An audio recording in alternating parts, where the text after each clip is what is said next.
بسم الله الرحمن الرحيم. الحمد لله الذي خلق السماوات والأرض وجعل الظلمات والنور ثم الذين كفروا بربهم يعدلون. هو الذي خلقكم من طين ثم قضى أجلا وأجل مسمى عنده ثم أنتم تمترون. وهو الله في السماوات وفي الأرض يعلم سركم وجهركم ويعلم ما تكسبون. وما تأتيهم من آية من آيات ربهم إلا كانوا عنها معرضين. فقد كذبوا بالحق لما جاءهم فسوف يأتيهم أنباء ما كانوا به يستهزئون. ألم يروا كم أهلكنا من قبلهم من قرن مكناهم في الأرض ما لم نمكن لكم وأرسلنا السماء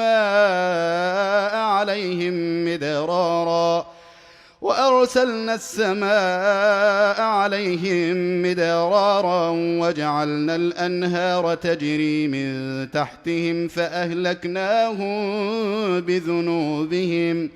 فأهلكناهم بذنوبهم وأنشأنا من بعدهم قرنا آخرين. ولو نزلنا عليك كتابا في قرطاس فلمسوه بأيديهم لقال الذين كفروا إن هذا إلا سحر مبين.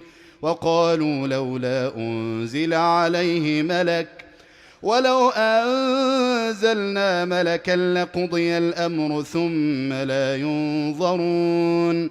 ولو جعلناه ملكا لجعلناه رجلا وللبسنا عليهم ما يلبسون. ولقد استهزئ برسل من قبلك فحاق بالذين سخروا منهم ما كانوا به يستهزئون. قل سيروا في الأرض ثم انظروا كيف كان عاقبة المكذبين. قل لمن ما في السماوات والأرض قل لله كتب على نفسه الرحمة ليجمعنكم إلى يوم القيامة لا ريب فيه الذين خسروا أنفسهم فهم لا يؤمنون. وله ما سكن في الليل والنهار وهو السميع العليم. قل أغير الله أتخذ وليا فاطر السماوات والأرض وهو يطعم ولا يطعم. قل إني أمرت أن أكون أول من أسلم ولا تكونن من المشركين. قل إني أخاف إن عصيت ربي عذاب يوم عظيم. من يصرف عنه يومئذ فقد رحمه وذلك الفوز المبين. من يصرف عنه يومئذ فقد رحمه وذلك الفوز المبين. وإن يمسسك الله بضر فلا كاشف له إلا هو وإن يمسسك بخير فهو على كل شيء قدير. وهو القاهر فوق عباده وهو الحكيم الخبير. قل أي شيء أكبر شهادة قل الله شهيد بيني وبينكم وأوحي إلي هذا القرآن لأنذركم به ومن بلغ أئنكم لتشهدون أن مع الله آلهة أخرى قل لا أشهد قل إنما هو إله واحد وإنني بريء مما تشركون. الذين آتيناهم الكتاب يعرفونه كما يعرفون أبناءهم الذين خسروا أنفسهم فهم لا يؤمنون. ومن أظلم ممن افترى على الله كذبا أو كذب بآياته إنه لا يفلح الظالمون. ويوم نحشرهم جميعا ثم نقول للذين أشركوا أين شركاؤكم الذين كنتم تزعمون ثم لم تكن فتنتهم إلا أن قالوا والله ربنا ما كنا مشركين. انظر كيف كذبوا على أنفسهم وضل عنهم ما كانوا يفترون. ومنهم من يستمع إليك وجعلنا على قلوبهم أكنة أن يفقهوه وفي آذانهم وقرا وإن يروا كل آية لا يؤمنوا بها حتى إذا جاءوك يجادلونك يقول الذين كفروا إن هذا إلا أساطير الأولين وهم ينهون عنه وينأون عنه وإن يهلكون إلا أنفسهم وما يشعرون. ولو ترى إذ وقفوا على النار فقالوا يا ليتنا نرد ولا نكذب بآيات ربنا ونكون من المؤمنين بل بدا لهم ما كانوا يخفون من قبل ولو ردوا لعادوا لما نهوا عنه وإنهم لكاذبون. وقالوا إن هي إلا حياتنا الدنيا وما نحن بمبعوثين. ولو ترى إذ وقفوا على ربهم قال أليس هذا بالحق قالوا بلى وربنا قال فذوقوا العذاب بما كنتم تكفرون. قد خسر الذين كذبوا بلقاء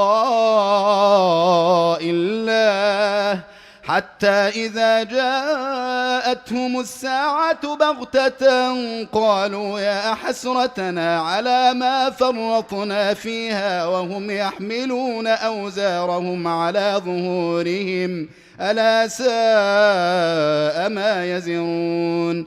وما الحياة الدنيا إلا لعب ولهو وللدار الآخرة خير للذين يتقون أفلا تعقلون. قد نعلم إنه ليحزنك الذي يقولون فإنهم لا يكذبونك ولكن الظالمين بآيات الله يجحدون. ولقد كذبت رسل من قبلك فصبروا على ما كذبوا وأوذوا حتى أتاهم نصرنا ولا مبدل لكلمات الله ولقد جاءك من نبأ المرسلين. وإن كان كبر عليك إعراضهم فإن استطعت أن تبتغي نفقا في الأرض أو سلما في السماء فتأتيهم بآية ولو شاء الله لجمعهم على الهدى فلا تكونن من الجاهلين. إنما يستجيب الذين يسمعون والموتى يبعثهم الله ثم إليه يرجعون. وقالوا لولا نزل عليه آية من ربه قل إن الله قادر على أن ينزل آية ولكن أكثرهم لا يعلمون. وما من دابة في الأرض ولا طائر يطير بجناحيه إلا أمم أمثالكم ما فرطنا في الكتاب من شيء ثم إلى ربهم يحشرون. والذين كذبوا بآياتنا صم وبكم في الظلمات من يشاء الله يضلله ومن يشاء يجعله على صراط مستقيم قل أرأيتكم إن أتاكم عذاب الله أو أتتكم الساعة أغير الله تدعون إن كنتم صادقين بل إياه تدعون فيكشف ما تدعون إليه إن شاء وتنسون ما تشركون ولقد أرسلنا إلى من قبلك فأخذناهم بالبأساء والضراء لعلهم يتضرعون فلولا إذ جاءهم بأسنا تضرعوا ولكن قست قلوبهم وزين لهم الشيطان ما كانوا يعملون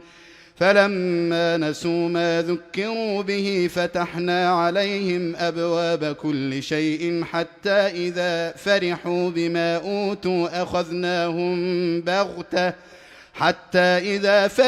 بما أوتوا أخذناهم بغتة فإذا هم مبلسون فقطع دابر القوم الذين ظلموا والحمد لله رب العالمين قل أرأيتم إن أخذ الله سمعكم وأبصاركم وختم على قلوبكم من إله غير الله يأتيكم به انظر كيف نصرف الآيات ثم هم يصدفون قل أرأيتكم إن أتاكم عذاب الله بغتة أو جهرة هل يهلك إلا القوم الظالمون وما نرسل المرسلين إلا مبشرين ومنذرين فمن آمن وأصلح فلا خوف عليهم ولا هم يحزنون والذين كذبوا بآياتنا يمسهم العذاب بما كانوا يفسقون قل لا أقول لكم عندي خزائن الله ولا أعلم الغيب ولا أقول لكم إني ملك إن أتبع إلا ما يوحى إلي قل هل يستوي الأعمى والبصير أفلا تتفكرون وأنذر به الذين يخافون أن يحشروا إلى ربهم ليس لهم من دونه ولي ولا شفيع لعلهم يتقون ولا تطرد الذين يدعون ربهم بالغداة والعشي يريدون وجهه ما عليك من حسابهم من شيء وما من حسابك عليهم من شيء فتطردهم فتكون من الظالمين وكذلك فتنا بعضهم ببعض ليقولوا أهؤلاء من الله عليهم من بيننا أليس الله بأعلم بالشاكرين وإذا جاءك الذين يؤمنون بآياتنا فقل سلام عليكم كتب ربكم على نفسه الرحمة أنه من عمل منكم سوءا بجهالة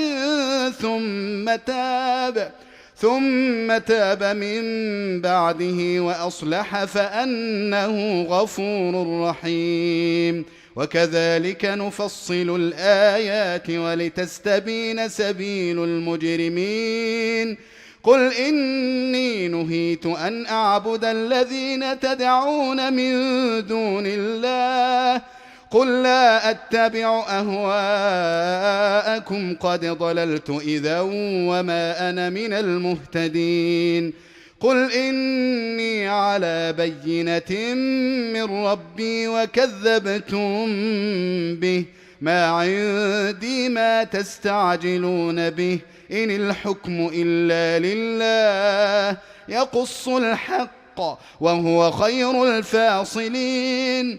قل لو أن عندي ما تستعجلون به لقضي الأمر بيني وبينكم والله أعلم بالظالمين. وعنده مفاتح الغيب لا يعلمها إلا هو ويعلم ما في البر والبحر وما تسقط من ورقة إلا يعلمها ولا حبة في ظلمات الأرض ولا رطب ولا يابس إلا في كتاب مبين. وهو الذي يتوفاكم بالليل ويعلم ما جرحتم بالنهار ثم يبعثكم فيه ليقضى أجل مسمى ثم إليه مرجعكم ثم ينبئكم بما كنتم تعملون. وهو القاهر فوق عباده ويرسل عليكم حفظه حتى إذا جاء أحدكم الموت توفته رسلنا وهم لا يفرطون ثم ردوا إلى الله مولاهم الحق ألا له الحكم وهو أسرع الحاسبين. قل من ينجيكم من ظلمات البر والبحر تدعونه تضرعا وخفية لئن أنجانا من هذه لنكونن من الشاكرين. قل الله ينجيكم منها ومن كل كرب ثم أنتم تشركون. قل هو القادر على أن يبعث عليكم عذابا من فوقكم أو من تحت أرجلكم أو يلبسكم شيعا ويذيق بعضكم بأس بعض. انظر كيف نصرف الآيات لعلهم يفقهون. وكذب به قومك وهو الحق قل لست عليكم بوكيل.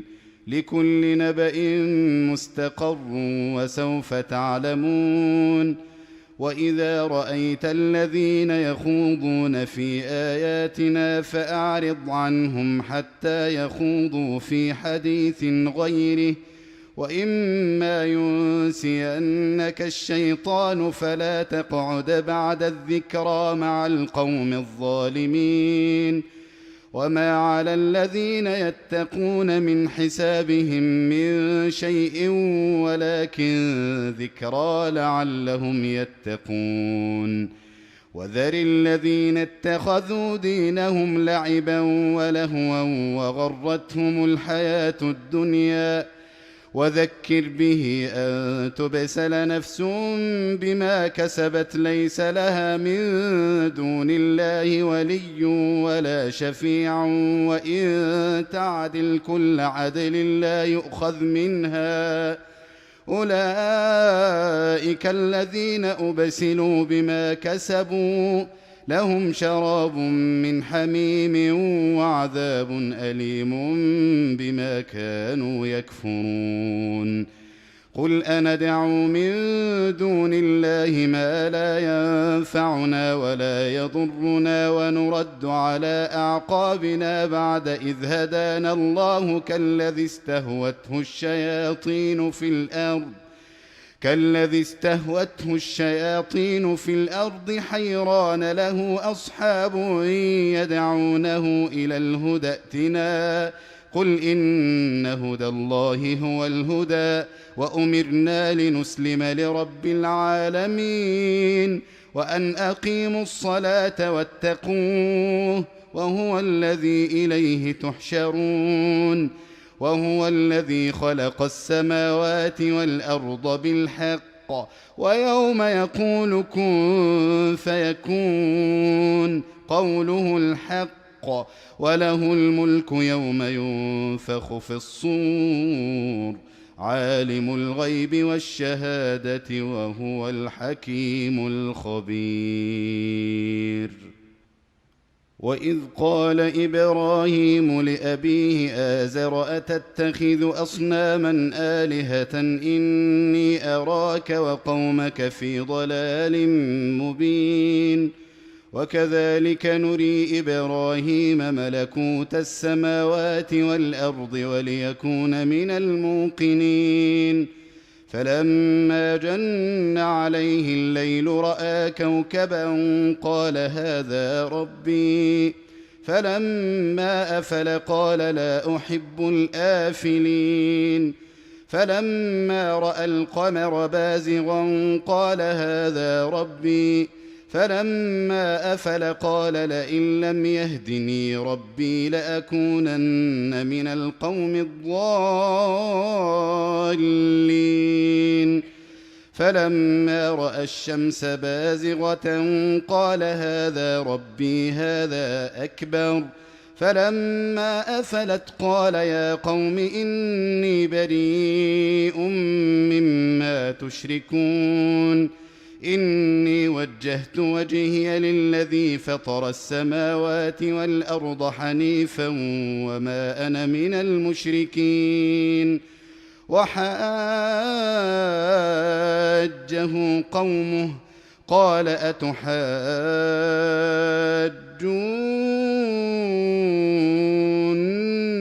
في الله وقد هدان ولا أخاف ما تشركون به إلا أن يشاء ربي شيئا وسع ربي كل شيء علما أفلا تتذكرون. وكيف أخاف ما أشركتم ولا تخافون أنكم أشركتم بالله ما لم ينزل به عليكم سلطانا فأي الفريقين أحق بالأمن إن كنتم تعلمون. الذين آمنوا ولم يلبسوا إيمانهم بظلم أولئك لهم الأمن وهم مهتدون. وتلك حجتنا آتيناها إبراهيم على قومه نرفع درجات من نشاء إن ربك حكيم عليم. ووهبنا له إسحاق ويعقوب كلا هدينا ونوحا هدينا من قبل ومن ذريته داود وسليمان وأيوب ويوسف وموسى وهارون وكذلك نجزي المحسنين. وزكريا ويحيى وعيسى وإلياس كل من الصالحين. وإسماعيل واليسع ويونس ولوطا وكلا فضلنا على العالمين. ومن آبائهم وذرياتهم وإخوانهم واجتبيناهم وهديناهم إلى صراط مستقيم. ذلك هدى الله يهدي به من يشاء من عباده ولو أشركوا لحبط عنهم ما كانوا يعملون. أولئك الذين آتيناهم الكتاب والحكم والنبوة فإن يكفر بها هؤلاء فقد وكلنا بها قوما ليسوا بها بكافرين.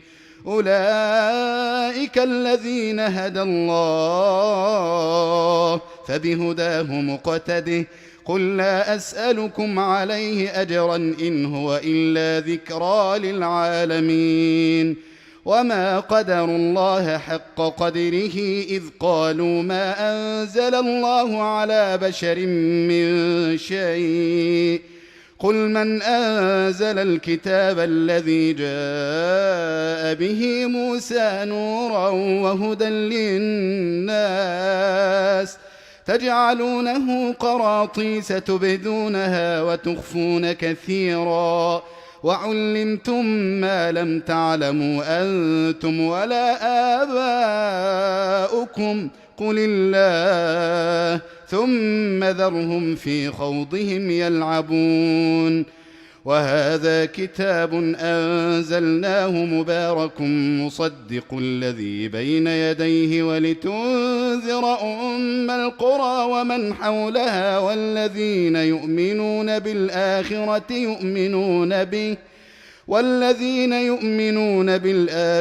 يؤمنون به وهم على صلاتهم يحافظون.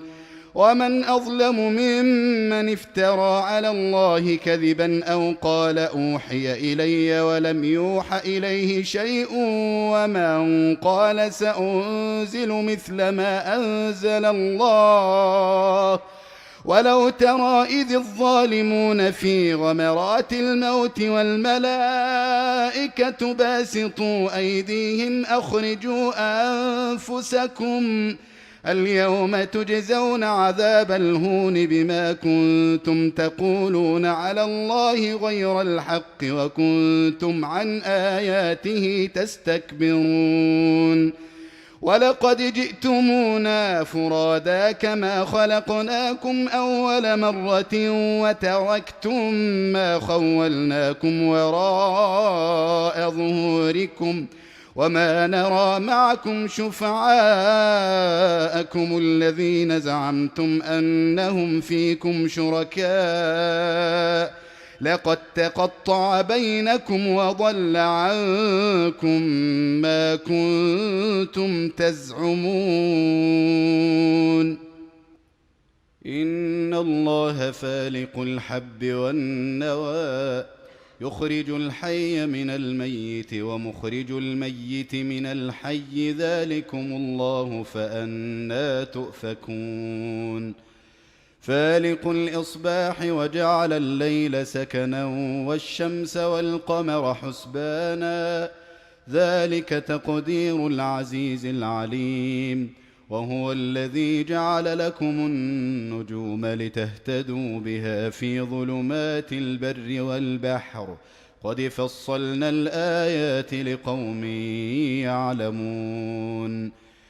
وهو الذي أنشأكم من نفس واحدة فمستقر ومستودع قد فصلنا الآيات لقوم يفقهون.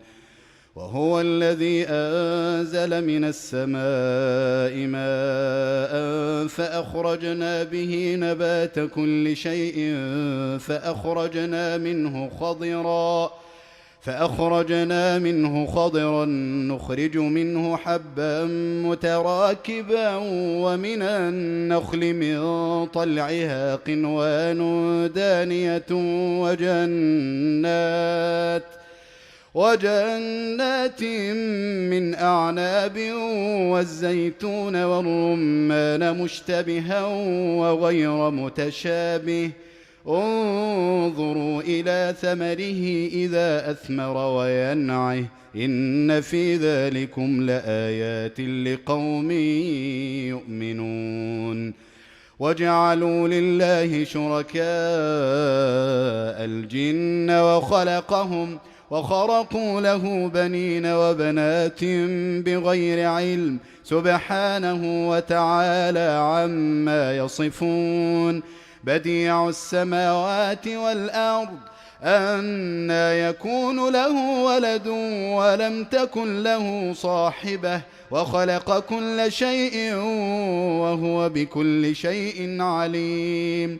ذلكم الله ربكم لا إله إلا هو خالق كل شيء فاعبدوه وهو على كل شيء وكيل. لا تدركه الأبصار وهو يدرك الأبصار وهو اللطيف الخبير. قد جاءكم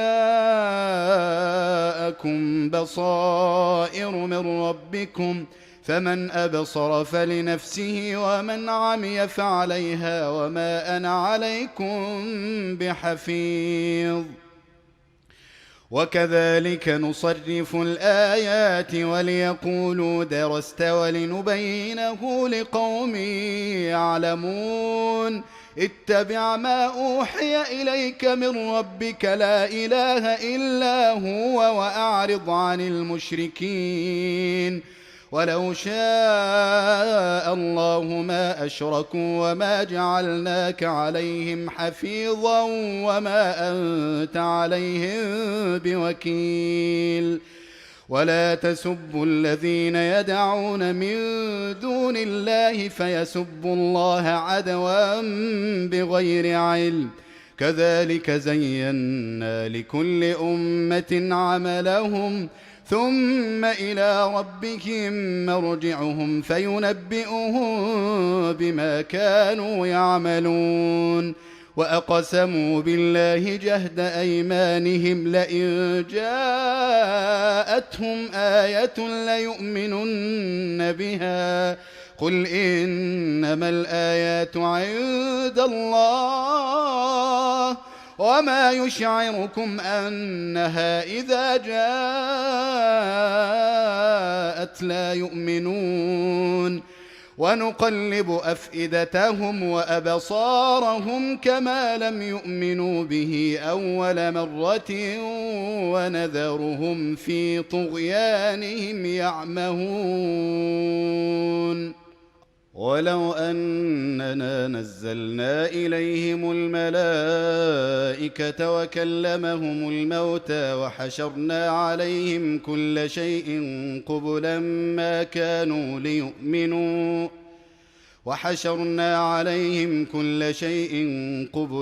ما كانوا ليؤمنوا إلا أن يشاء الله ولكن أكثرهم يجهلون وكذلك جعلنا لكل نبي عدوا شياطين الإنس والجن يوحي بعضهم إلى بعض زخرف القول غرورا ولو شاء ربك ما فعلوه فذرهم وما يفترون ولتصغى إليه أفئدة الذين لا يؤمنون بالآخرة وليرضوه وليقترفوا ما هم مقترفون أفغير الله أبتغي حكما وهو الذي أنزل إليكم الكتاب مفصلا والذين آتيناهم الكتاب يعلمون أنه منزل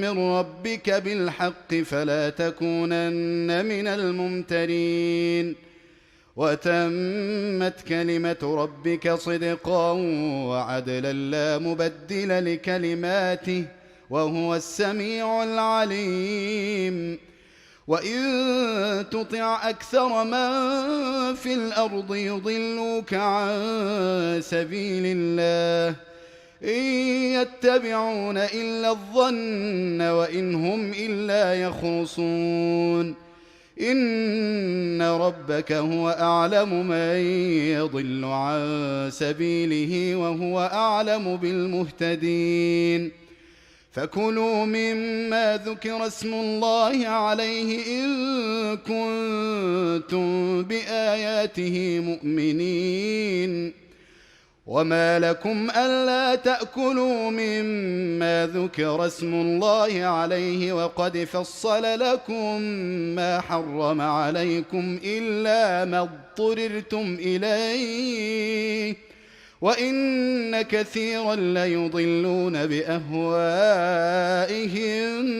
بغير علم إن ربك هو أعلم بالمعتدين وذروا ظاهر الإثم وباطنه إن الذين يكسبون الإثم سيجزون بما كانوا يقترفون ولا تأكلوا مما لم يذكر اسم الله عليه وإنه لفسق وإن الشياطين ليوحون إلى أوليائهم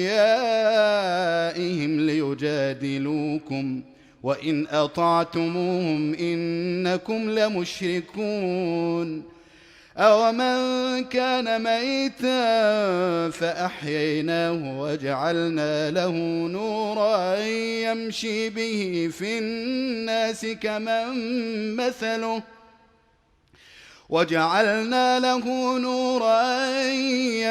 به في الناس كمن مثله في الظلمات ليس بخارج منها كذلك زين للكافرين ما كانوا يعملون وكذلك جعلنا في كل قرية أكابر مجرميها ليمكروا فيها وما يمكرون إلا بأنفسهم وما يشعرون وإذا جاءتهم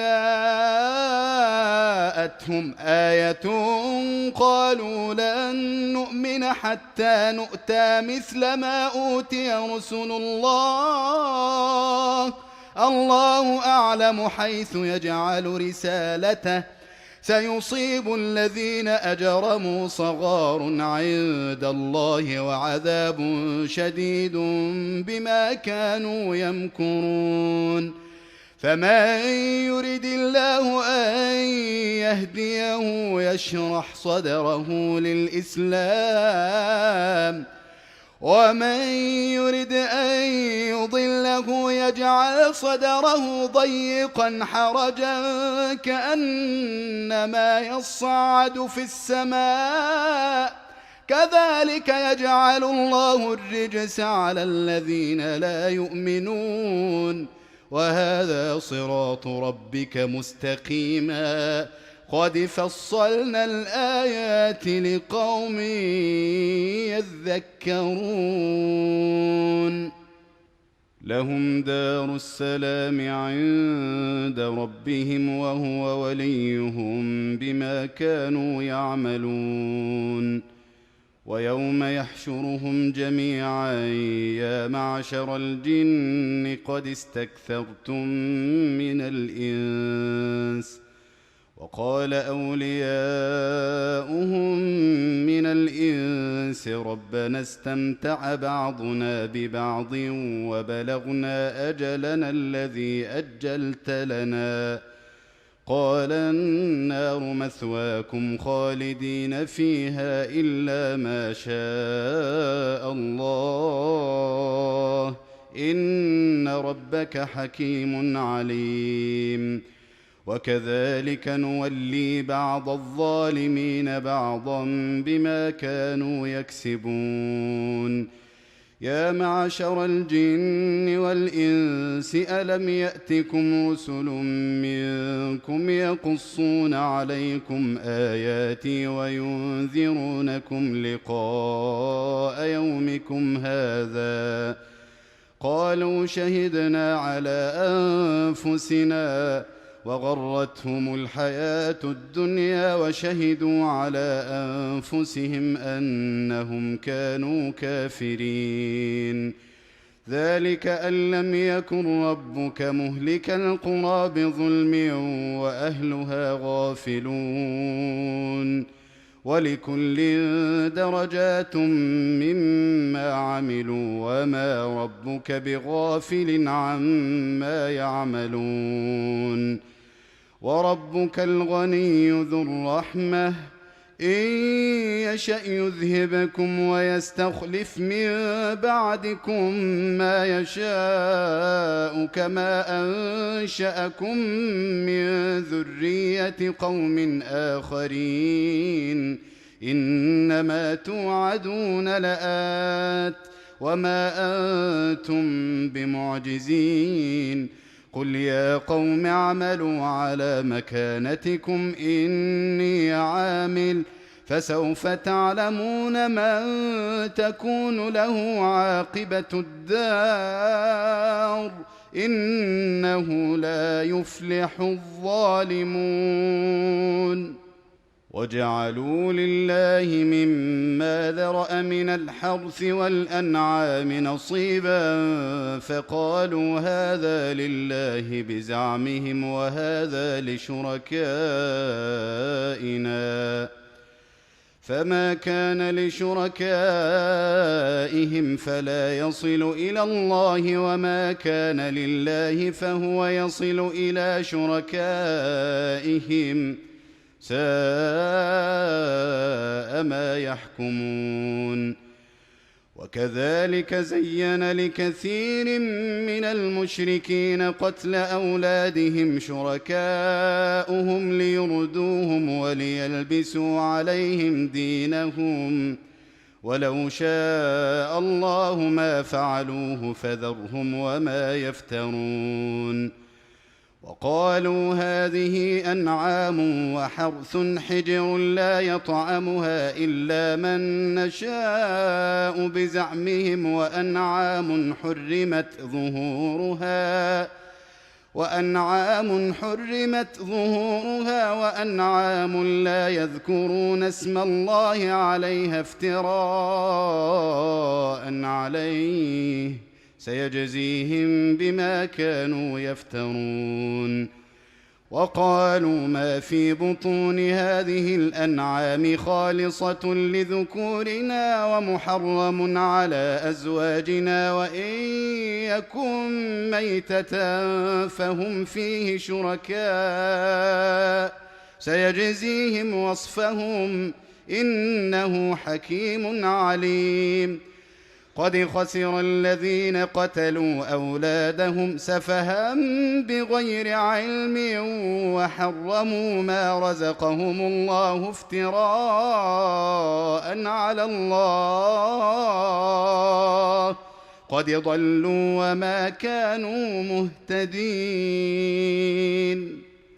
وهو الذي أنشأ جنات معروشات وغير معروشات، والنخل والزرع مختلفا أكله، والزيتون والرمان متشابها وغير متشابه، كلوا من ثمره إذا أثمر وآتوا حقه يوم حصاده ولا تسرفوا إنه لا يحب المسرفين.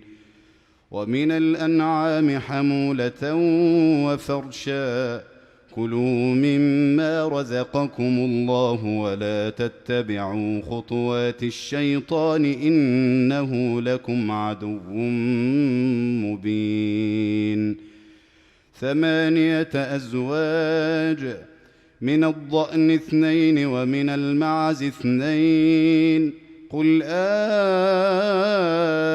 أذكرين حرم أم الأنثيين أم اشتملت عليه أرحام الأنثيين، نبئوني بعلم إن كنتم صادقين. ومن الإبل 2 ومن البقر 2، قل أذكرين حرم أم الأنثيين أم اشتملت عليه أرحام الأنثيين، أم كنتم شهداء إذ وصاكم الله بهذا، فمن أظلم ممن افترى على الله كذبا ليضل الناس بغير علم، إن الله لا يهدي القوم الظالمين. قل لا أجد فيما أوحي إلي محرما على طاعم يطعمه إلا أن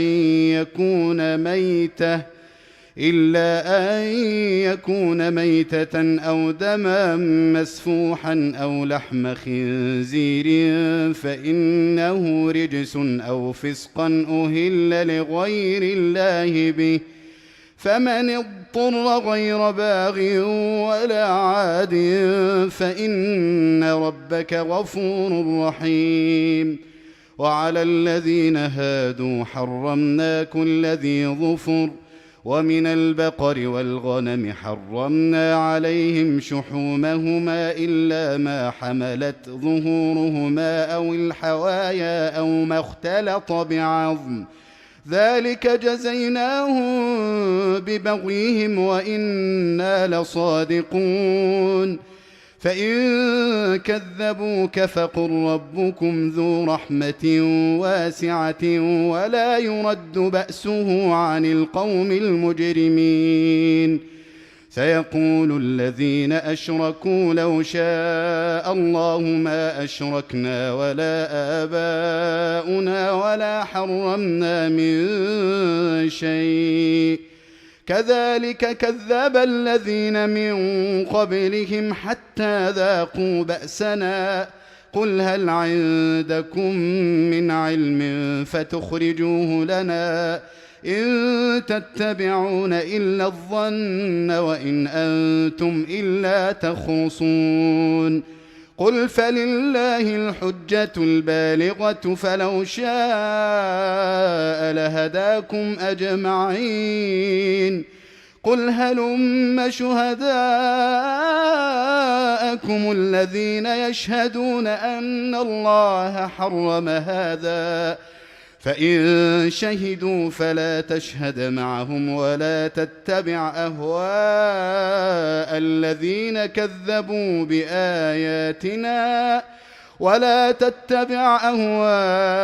الذين كذبوا بآياتنا والذين لا يؤمنون بالآخرة وهم بربهم يعدلون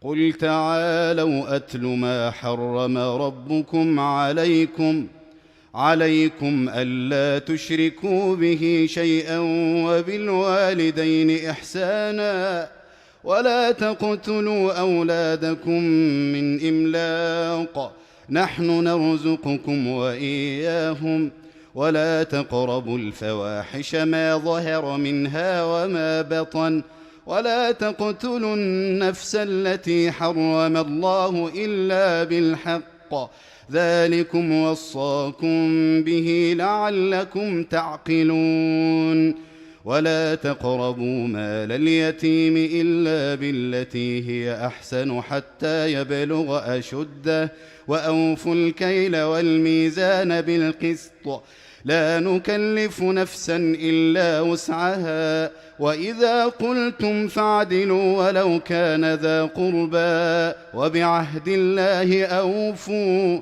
ذلكم وصاكم به لعلكم تذكرون وأن هذا صراطي مستقيما فاتبعوه ولا تتبعوا السبل فتفرق بكم عن سبيله ذلكم وصاكم به لعلكم تتقون ثم آتينا موسى الكتاب تماما على الذي أحسن وتفصيلا لكل شيء وهدى ورحمة لعلهم بلقاء ربهم يؤمنون وهذا كتاب أنزلناه مبارك فاتبعوه واتقوا لعلكم ترحمون أن تقولوا إنما أنزل الكتاب على طائفتين من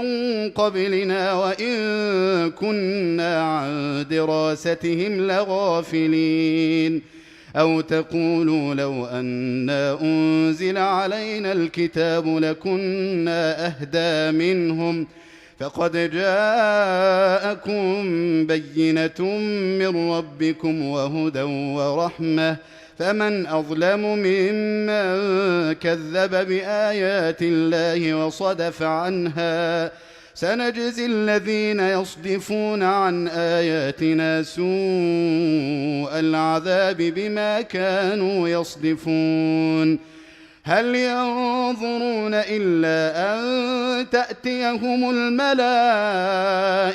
أو يأتي ربك أو يأتي بعض آيات ربك يوم يأتي بعض آيات ربك لا ينفع نفسا إيمانها لم تكن آمنت من قبل أو كسبت في إيمانها خيرا قل انتظروا إنا منتظرون إن الذين فرقوا دينهم وكانوا شيعا لست منهم في شيء إنما أمرهم إلى الله ثم ينبئهم بما كانوا يفعلون من جاء بالحسنة فله 10 أمثالها ومن جاء بالسيئة فلا يجزى إلا مثلها وهم لا يظلمون قل إنني هداني ربي إلى صراط مستقيم دينا قيما ملة إبراهيم حنيفا وما كان من المشركين قل إن صلاتي ونسكي ومحياي ومماتي لله رب العالمين لا شريك له وبذلك أمرت وأنا أول المسلمين قل أغير الله أبغي ربا وهو رب كل شيء ولا تكسب كل نفس إلا عليها ولا تزر وازرة وزر أخرى ثم إلى ربكم مرجعكم فينبئكم بما كنتم فيه تختلفون وهو الذي جعلكم خلائف الأرض ورفع بعضكم فوق بعض درجات ليبلوكم فيما آتاكم إن ربك سريع العقاب وإنه لغفور رحيم.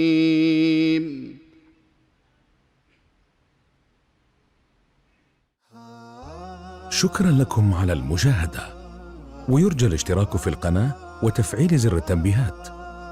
شؤون إسلامية لنصرة قضايا الأمة.